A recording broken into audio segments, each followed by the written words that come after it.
Hello and welcome to another episode. On today's show, I review the film Doctor Strange, which I think is pretty fitting because we're living in some strange times right now. And if you don't know too much about Doctor Strange, one of his abilities is that he could go to alternate universes, which is something I kind of wish I could do right now.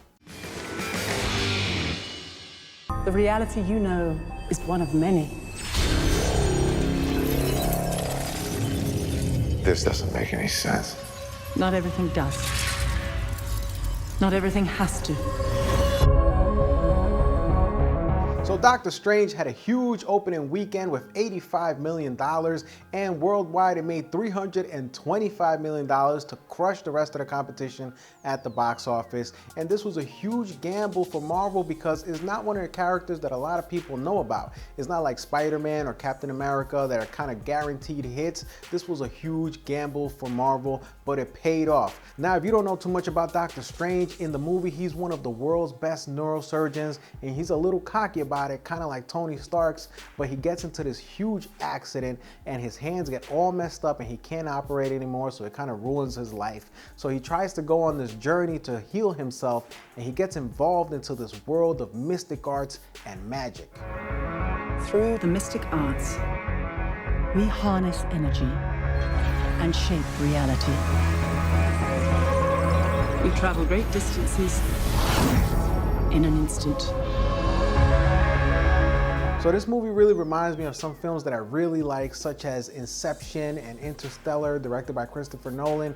It has that kind of feel because it deals with time travel and different dimensions as well. Also, another thing I really liked was how they incorporated the hospital in some operation scenes. Some of those operations felt intense because he's a doctor, so there's a couple of scenes like that that kind of feel like ER or one of those medical shows, but it was really well done, and it's something that you really haven't seen in other Marvel movies. Now, also the casting. Benedict Cumberbatch is a great Doctor Strange. I really can't see anybody else playing this role. One thing that Marvel does right is casting. They always cast the right actor for their characters. Also, the villain was great. Mads Mikkelsen, I think that's his name. The villain, that's one of the better villains I've seen in a Marvel movie in a long time because he really believes that what he's trying to do is the best thing for Earth, even though it's crazy.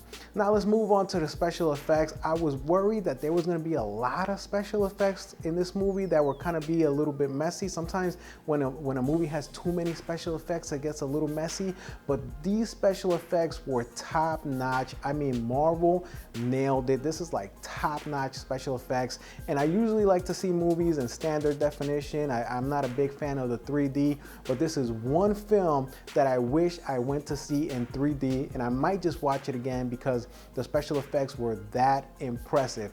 Now, speaking of special effects, the third act pretty much is amazing. The way they did some of the time travel, I don't want to give too much away because this is a spoiler-free review, but time travel has a lot to do with it, and the way they incorporated the action with time travel just kind of blew my mind. I didn't expect that, and for that reason alone, I want to go see it again in 3D. Now, the story is entertaining. It has a serious moments, it's light moments. It's kind of like what you expect from Marvel, where it has a lot of action. This one has a lot of more serious, darker moments, but it also includes a little bit of humor, and it kind of felt like Harry Potter for adults. It kind of felt like a older, like a more serious version of Harry Potter because of the magic and the mystic arts. So I really enjoyed that. All right, so now let's move on to the bad. There are some plot holes that I don't want to give too much away. Leave me a message if you want to know what kind of plot holes I'm talking about. But I mean, you got to really pay attention to them, but there are some major plot holes there. Also, it is very weird. Like, if you're not used to this type of film, you might be like, what the hell is going on in this movie? But I say, if you're gonna go watch this movie, go with an open mind, give it a chance, and I think you might really enjoy it. So overall, out of 5 stars, I'm gonna give this movie a solid 5 stars because it's fun, it's entertaining, it's different, it's a big gamble for Marvel. I remember reading this character when I was a kid, and when I heard they were gonna make a movie out of this character, I was like, how are they gonna pull this off? Because the comic books were so weird. He was always like in some other dimension doing something crazy, and I was like, this movie is going to be a mess. So I really didn't expect too much when I went into it watching this movie, but when I saw it and when I came out of the movie theater, I was like, wow, this has to be one of Marvel's top 5 movies of all time, like top 5 of all time. So if you're a Marvel fan, if you like comic book movies, this is a must see. Like I said before, out of 5, I'm giving it a solid 5 stars. Well, I hope you enjoyed this show. Thanks for watching. Leave me a comment. Did you see Doctor Strange? Let me know what you think, and please subscribe to my channel. Well, that's all for today. See you guys on the next episode of Will Weekly. Peace out.